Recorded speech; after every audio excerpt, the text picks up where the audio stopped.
Hey everyone! Thanks for joining us here today, Book Blather. If you're new here, I'm Dave. This is Olive, otherwise known as Bat Dog this month.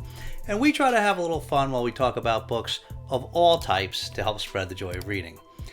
Except for the month of October, where we usually talk about only Halloween books. And when I say Halloween books, we mean specifically not just the spooky, scary horror books that a lot of people read in the month of October, but we like to read specifically Halloween-themed books. Right, Olive? Yeah, especially Olive, as you can see. She's in her regular costume, as usual, to help get in the spirit. And so what we do for this series, what do we do, Olive? We read a book each week, right? And then we try to supplement with some additional material.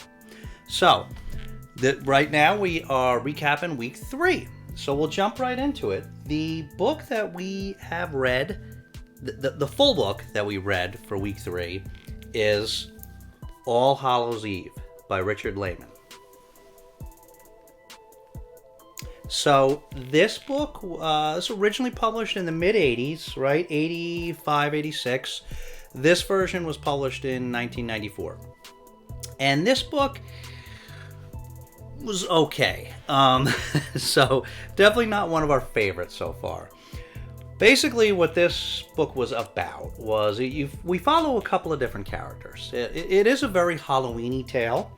We follow a couple different main characters, I guess you would say. Probably the main one is this guy Sam, who is a sheriff in this town, or a deputy, I guess, in this town. And Sam is dating a single mom whose son is Eric.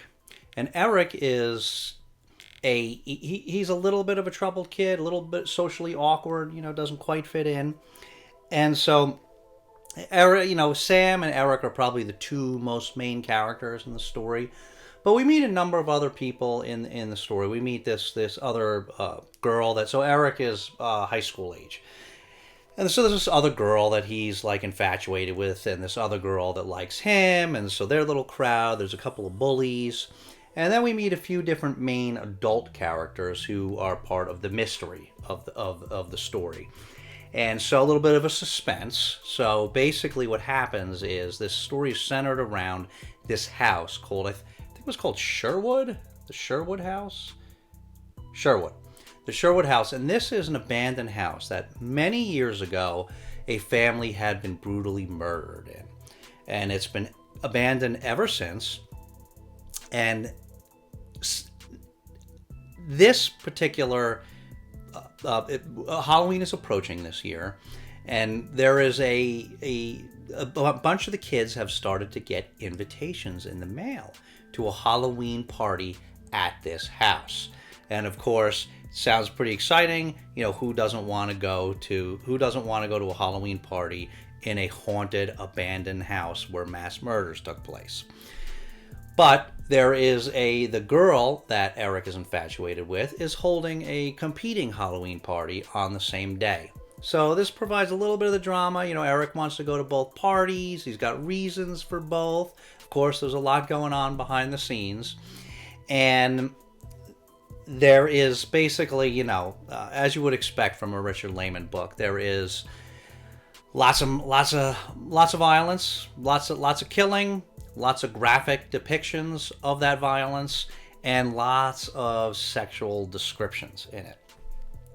So that's kind of what you expect about Richard Lehman. That's not why we didn't really jive with the book so much.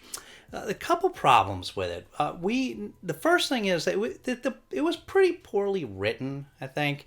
We read, this is our second Richard Lehman book. We read another Richard Lehman book last year, which I meant to pull out, but it was called Cuts. And we enjoyed that one a lot more than this one. And that one is the same thing. It was full of lots of graphic violence. It was a very violent book. People dying, explicit sexual descriptions. But, it was much better written, I think. This one, it seemed like Lehman wrote this one in a rush. The writing quality just wasn't as good. And also, there was a lot of fluff in it. A good portion of this book was dialogue, and some of that dialogue between characters was just pointless dribble. It was just like conversations about nothing that had nothing to do with anything. And so it seemed like a lot of like filler, and so it wasn't that good in that respect. There was also before we had read the other Richard Lehman book, we had heard that Richard Lehman was like a little bit obsessed with the female anatomy. And then we read cuts, and that seemed to be true, at least in that book. But we didn't know if that was really the case for all his books. But now that we've read this one, it seems like it probably is. This was just constant descriptions of the female anatomy. And it was just, again, we don't mind the violence. We don't mind the sexual descriptions.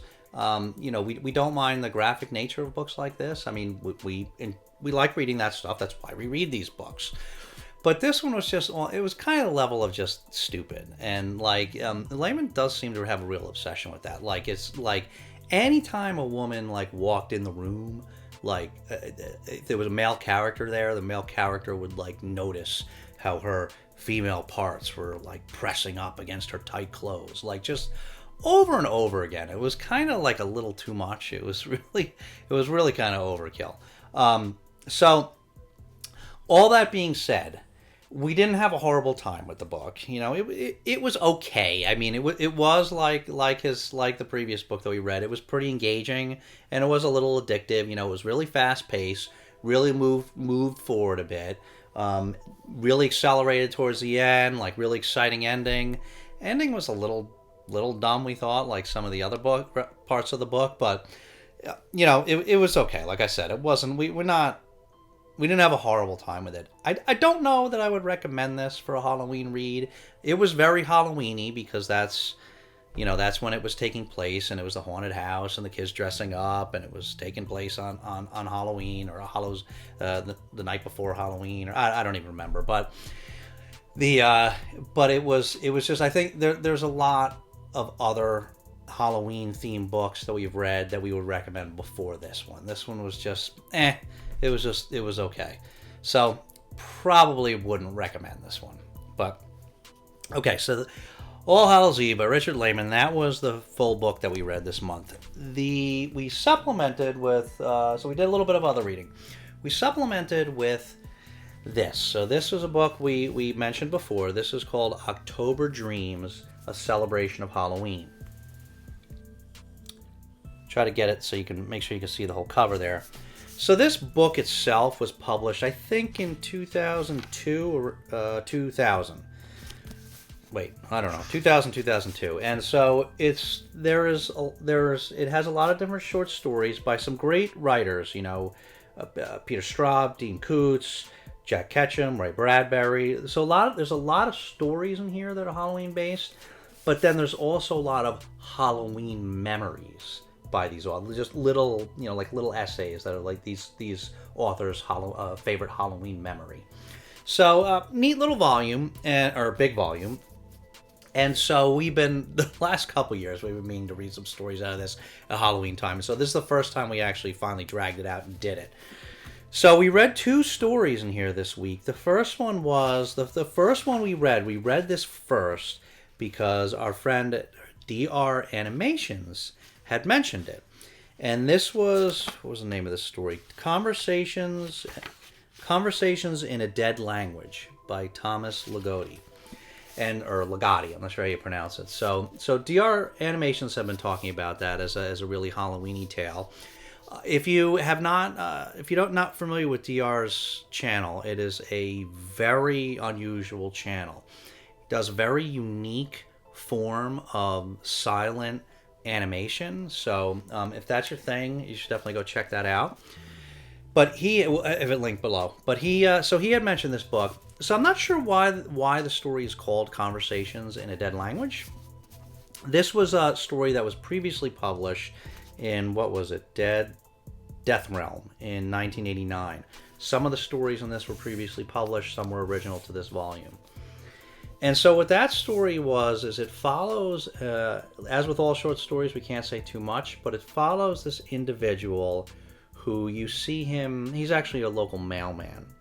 And you see him in a series of Halloween nights, one year after the other, where he and his kind of following of a couple of kids.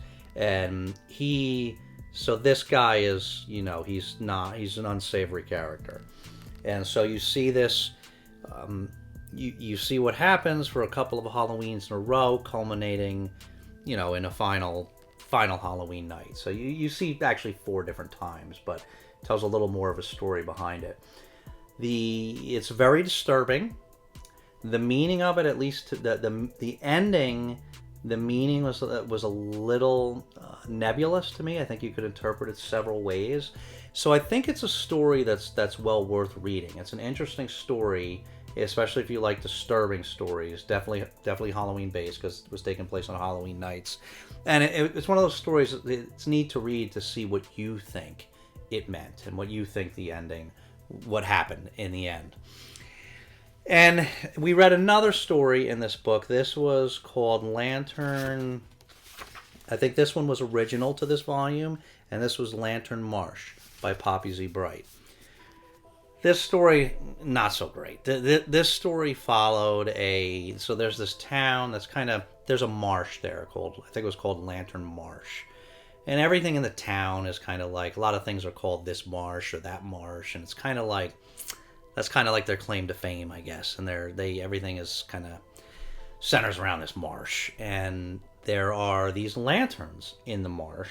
And this actually didn't really seem to be a Halloween story, except that a couple of the days that we see took place on Halloween. But it almost seemed like that was manufactured to make it a Halloween story. It was really about this marsh that has these mysterious lanterns in it, these glowing lanterns that nobody knows what they are, in the beginning at least. And there's these set of 3 kids that you follow. You see in elementary school, then grade school, then college. These 3 friends, but one of whom has an unusual preoccupation with these lanterns. And so, that is one of the Halloween things. Like, he doesn't want to go trick-or-treating on Halloween because he wants to go watch the lanterns instead. So that was pretty much the extent of its connection with Halloween. I didn't think the story was all that great. I mean, I think I know what happened at the end. Like, I think I get it, but there wasn't much to it, and I didn't think it was very good, actually. So that was it. Those were the 2 stories we read out of October Dreams. October Dreams, a celebration of Halloween, if you're looking for it. And then we kind of skipped this in the second week, but we went back to a novel that we're using just to supplement for some extra reading as the weeks go by, and this is The Manse by Lisa W. Cantrell. So this is a famous paperback from hell that is very Halloween-y. It's just we'll tell you about it when it's done, but it's about a house that people people make a business out of using it as a haunted house. But then this particular Halloween, things go down. So we'll tell you more about it when we're done reading it. But so we picked that back up again and read a little bit more of that. So that was all that we had time to read this week for our Halloween reads. The All Hallows Eve by Richard Lehman.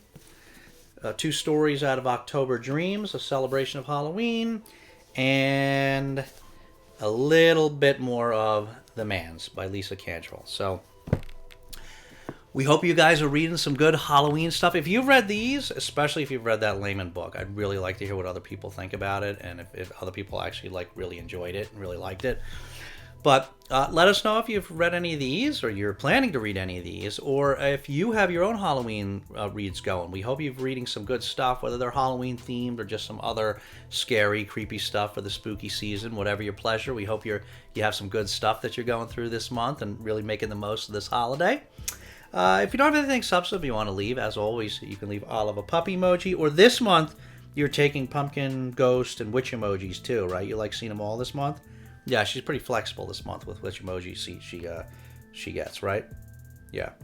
So that's it, everybody. Happy Halloween. Hope you're having a great time so far. As always, thanks so much for watching, spending your time with us.